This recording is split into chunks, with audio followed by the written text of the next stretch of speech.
Bonjour, alors ces derniers temps, j'ai reçu par mail de mes abonnés une série de questions qui tournent en gros autour du même thème, donc on sent que c'est une inquiétude en ce moment, qui est de savoir est-ce qu'on peut encore acheter des actions aujourd'hui alors qu'on a un risque de correction qui semble se profiler de façon de plus en plus marquée et une situation de surévaluation extrême des marchés américains. Alors si on fait un point sur la situation de valorisation des marchés, on voit que très clairement on est aujourd'hui à des niveaux qui sont au-dessus de ceux de la bulle financière de 2007 et même pour la plupart des indicateurs nettement au-dessus aussi de ceux de la bulle des années 2000. Vous avez ici le ratio Q de Tobin par exemple. Donc vous voyez ici le pic de 2000, et ici le pic de 2020, fin 2020. On est encore beaucoup plus haut aujourd'hui au premier trimestre 2021, même si les chiffres ne sont pas encore tombés. Vous avez ici le ratio capitalisation sur chiffre d'affaires pour le mois d'avril ici. Vous voyez qu'on est à 2,75. Au pic de la bulle Internet de 2020, on était aux alentours de 2 fois. Donc c'est vraiment quelque chose de considérable. Et en ratio capitalisation sur PIB, c'est donc la courbe bleue qu'on voit ici. Là aussi, on est dans des niveaux extrêmes qui sont beaucoup plus hauts que ceux des deux bulles précédentes. On peut multiplier ce type d'indicateur. Ici, vous avez un indicateur de sentiment à long terme qui est le ratio entre les fonds baissiers et les fonds haussiers de Ridex, donc une grosse compagnie américaine de gestion de fonds. Là aussi, bon, le ratio est vraiment un plus bas historique qui n'a jamais été atteint jusqu'ici dans l'histoire. On est à 0,03 seulement.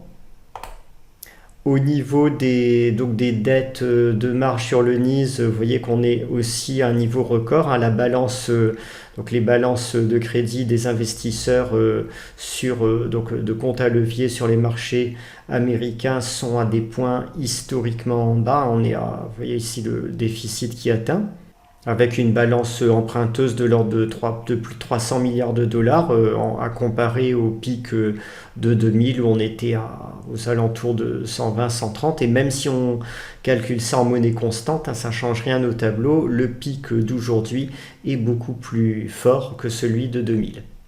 Au niveau du price earning ratio de Shiller, on n'est pas tout à fait au niveau de 2000, mais on est quasiment arrivé au niveau de 2000 sur cet indicateur. Et pour ce qui est ici du ratio entre le patrimoine des ménages américains et leurs revenus disponibles, vous voyez que là aussi sur cet indicateur, on est au plus haut historique. Ça indique tout simplement que tous les actifs sont en train de voir leur valorisation gonfler démesurément par rapport aux revenus des ménages qui, lui, évoluent beaucoup moins vite. Alors si on regarde de façon plus précise la situation des comptes à levier sur le NIS, ce qui est intéressant, ce que propose Lance Roberts ici, est de voir la croissance de l'endettement des spéculateurs avec les comptes à levier sur le NIS. Là, on a une croissance sur un an qui dépasse 70% et c'est comparable, c'est des rythmes comparables aux envolées des précédents pics de marché, notamment pic du marché haussier de 2007 et le pic du marché haussier des années 90 qui s'est produit en 2000. Donc en général, quand on a des croissances comme ça frénétiques des comptes à levier sur le NIS, il y a une correction significative qui suit peu de temps après. Je continue cette petite présentation de différents indicateurs. Ici, vous avez la proportion du patrimoine des ménages qui investit en actions en ce moment aux États-Unis, où on a dépassé les 40% pour la première fois de l'histoire. On est là aussi au-dessus du pic des années 2000. Et je vais finir cette petite revue par la situation du marché obligataire. Ici, vous avez un ratio HYG sur TLT. Donc, c'est un ratio entre un fonds d'obligations à haut risque et les bons du trésor américain. Et vous voyez que le ratio en ce moment est particulièrement élevé. On est vraiment dans le haut du canal de tendance pour ce ratio et que potentiellement on pourrait là aussi avoir un pic qui se dessine et un retournement ensuite qui lancerait une correction ou un marché baissier. Donc clairement, on est dans une situation à risque élevé aujourd'hui. Et aux abonnés qui me demandent est-ce que si on part dans une grosse correction ou dans un marché baissier, les actions pétrolières ou les actions gazières ou bien les small caps décotées et attractives que je propose baisseront? La réponse, je préfère être tout à fait clair et honnête, la réponse est oui. Si on est dans un gros marché baissier, tout baisse, il n'y a pas, ou quasiment tout baisse, il n'y a pas vraiment d'abri qui puisse exister en ce moment. La seule différence, c'est que les valeurs décotées, les bonnes pétrolières que je propose, si on entre dans un marché baissier et que donc on a une baisse générale, elles repartiront beaucoup plus vite et beaucoup plus fort, beaucoup plus haut que la moyenne du marché, que sur le long terme, on sera quand même largement gagnant. Alors maintenant, est-ce que dans le contexte actuel, il faut faut sortir complètement du marché, être à 100% cash en attendant une grosse correction ou un marché baissier? Comme je vous l'ai dit dans la vidéo précédente, moi j'ai un vrai souci en ce moment qui est que je suis face à un environnement qui n'a pas de précédent historique connu. On est vraiment dans l'inconnu en ce moment. En 2007, lorsque j'ai lancé le blog Tropical Bear, j'avais aucun problème et aucune hésitation à être quasiment à 100% cash parce que les indicateurs étaient limpides, on était dans une situation simple qui avait des précédents historiques et on savait qu'un gros marché baissier allait se déclencher. Donc là, il n'y avait pas de problème.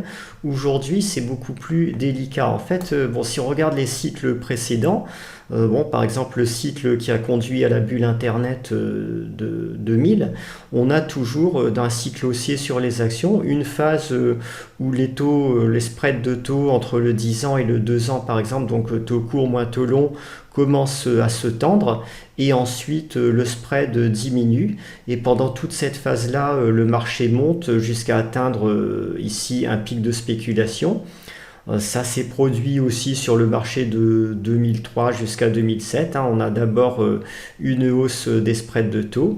Ensuite, les spreads de taux baissent et c'est là que le plus gros du marché haussier est lancé, jusqu'à arriver à un point où il y a beaucoup de spéculation et ensuite on replonge donc sur le cycle baissier suivant. Le souci, c'est que là on a donc les spreads de taux ont commencé à se tendre un petit peu comme dans les cycles précédents. Le souci est que là les spreads de taux ont commencé à se tendre un petit peu comme dans les cycles précédents ici, donc on avait aussi une tension des spreads de taux par exemple de juin 2007 jusqu'à avril 2009. Habituellement, cette tension, donc cette hausse des spreads de taux était associée à une entrée en marché baissier. Et le souci, c'est que là, ça s'est accéléré d'une façon telle qu'on a eu un marché baissier qui a duré juste quelques mois.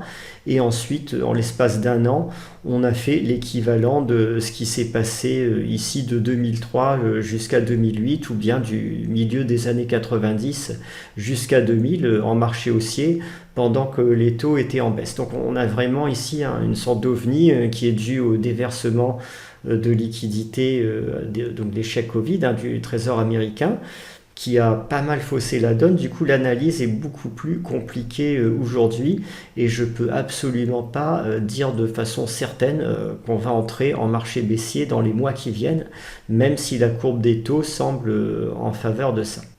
Et le souci, c'est que si on reste complètement en dehors de ce marché à attendre et que la baisse n'arrive pas ou qu'elle arrive dans un an ou deux, on risque vraiment de passer à côté de grosses opportunités. Quand on était en novembre 2020 par exemple, j'aurais pu presque vous montrer le même genre de courbe de surévaluation des marchés. On était à peu près là en novembre 2020, donc on était déjà sur des marchés américains extrêmement chers. Et pourtant, j'ai pas eu de mal à trouver de valeurs qui ont très bien performé dans le portefeuille anti-effondrement du socialisme par exemple, ou dans la version offensive du portefeuille PEA. Une valeur par exemple qui distribue du matériel informatique en Europe, donc qui a vu son cours multiplié par 3,5 entre le moment où je l'ai proposé en fin d'année 2020 et aujourd'hui. Il y a d'autres valeurs qui ont connu des très grosses hausses comme ça.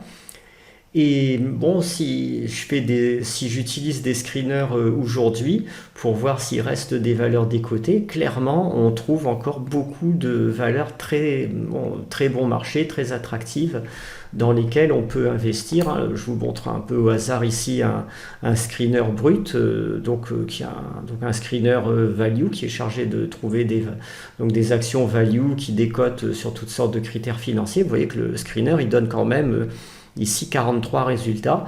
Là, on a les 20 premiers. Alors, ce sont des données brutes. Ne cherchez pas à acheter forcément directement toutes les actions de cette liste parce qu'ensuite, il faut une analyse manuelle société par société plus approfondie pour voir lesquelles sont vraiment à l'achat là-dedans.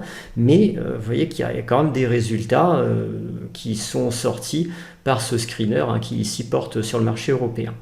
Si on raisonne sur les pays, bon, c'est exactement la même chose qu'on peut constater aujourd'hui. Vous avez des pays d'Europe de l'Est ici, la République tchèque qui a un ratio price to sales, donc capitalisation sur chiffre d'affaires de 1,3. On est à 2,7 aux États-Unis. La Russie à 0,7, Singapour à 0,8. Il y a plein de pays qui sont sur des ratios capitalisation sur chiffre d'affaires voisins de 1, voire même en dessous de 1. Donc qui sont plutôt décotés. Certains ont des gros rendements sur dividendes, 6% en République tchèque, 7% en Russie. C'est quand même là aussi tout à fait attractif. Les PER ajustés des effets de cycle, vous voyez où ils en sont en Russie, on est à 5,9, à 10,7 sur Singapour, 7,4 pour la Pologne, etc. Donc on trouve aussi des tas de pays où les marchés actions sont tout à fait bon marché en ce moment. Et enfin, si on raisonne par secteur, vous voyez que ici le ratio entre les fonds pays émergents et le SP500 américain sont tout à fait en bas de cycle. Donc on peut espérer une bonne performance des pays émergents sur les années qui viennent. Pour les actions, les small caps value des côtés, on semble sortir d'un bas de cycle de très long terme en ce moment, mais il y a encore beaucoup de chemin là aussi à rattraper. Et c'est la même chose sur le secteur pétrole-gaz. Donc la réponse à la question initiale de la vidéo, c'est que pour moi, oui, en ce moment, il faut continuer malgré tout à acheter des actions, à être présent sur ce marché, parce qu'on est vraiment dans un environnement macroéconomique totalement inconnu, totalement sans précédent. Donc ce qu'il faut, c'est éviter évidemment les actions surévaluées, les secteurs surévalués, hyper à la mode en ce moment, sauf pour les fans de trend following évidemment. Mais que pour le reste, on n'a pas à se priver d'investir en actions décotées qui sont toujours disponibles en grand nombre aujourd'hui sur le marché. Seule précaution à prendre, être très vigilant sur les tendances globales, tendances graphiques qu'on observe sur les marchés américains et garder environ 30% de liquidité pour pouvoir faire des achats à bon compte lorsque la correction se produira ou lorsque le marché baissier se produira. Là, le moment du début de celui-ci étant pour l'instant vraiment difficile à prévoir.